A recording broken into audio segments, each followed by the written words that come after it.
సరే ఇప్పుడు చాలా వాళ్ళకి చాలా మందికి ఉన్న సమస్య ఏంటంటే కొందరికి చిన్న చిన్న ఉద్యోగాలు ఓకే, చిన్న చిన్న వ్యాపారాలు, డబ్బు వస్తుంది కానీ డబ్బు నిలవట్లేదు. ఓకే.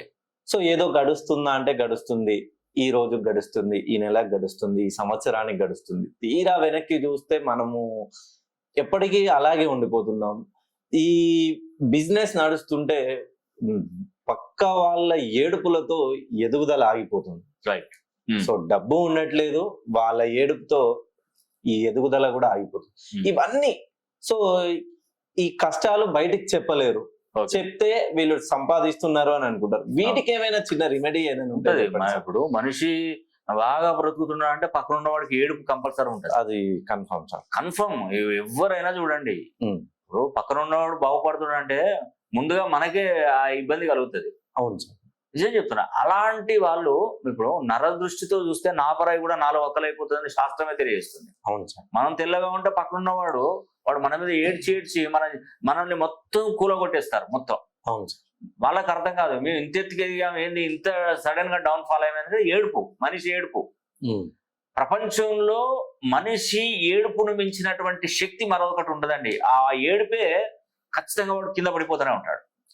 అందుకే నేను ఒక విషయం చెప్తానండి, మనకు దేవి నవరాత్రి ఉత్సవాలు మొదలైనాయి.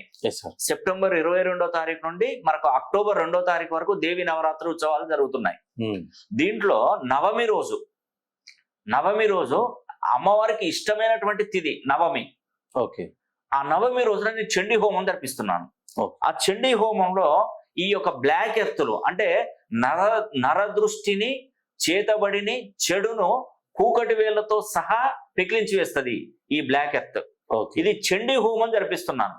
ఈ చండీ హోమంలో ఇది పూజించి మీకు ఎవరికైతే కావాలనుకుంటారో వాళ్ళు మన ఆఫీస్ నంబర్లో కాల్ చేయండి. దీనికి పెద్ద కాస్ట్ ఏం ఉండదు. ఇంటి గుమ్మానికి మేకు కొట్టి వేయాలి ఇది. చేతబడి, చెడు దృష్టి, ఏదైనా నరదృష్టి కానీ మన మీదకి అసలు ఫామ్ కాదంట, మన మీదకి రారు ఎవరు. ఎందుకంటే ఇది అతి శక్తివంతమైనటువంటి చండీ హోమం, దుర్గాదేవి చండీ హోమం జరిపించిన శక్తివంతమైనటువంటి బ్లాక్ ఎర్త్ ఇది. ఇది ప్రతి సంవత్సరం మార్చండి, ప్రతి సంవత్సరం ప్రతి దసరాకి మార్చుకోండి. ఇది ప్రతిసారి నేను చండీ హోమం చేస్తూనే ఉంటాను, ఇది మీకు పంపిస్తూనే ఉంటాను. కాబట్టి ఈ అవకాశాన్ని ప్రతి ఒక్కరు సద్వినియోగం చేసుకోవాలని కూడా మనస్ఫూర్తిగా కోరుకుంటున్నాను.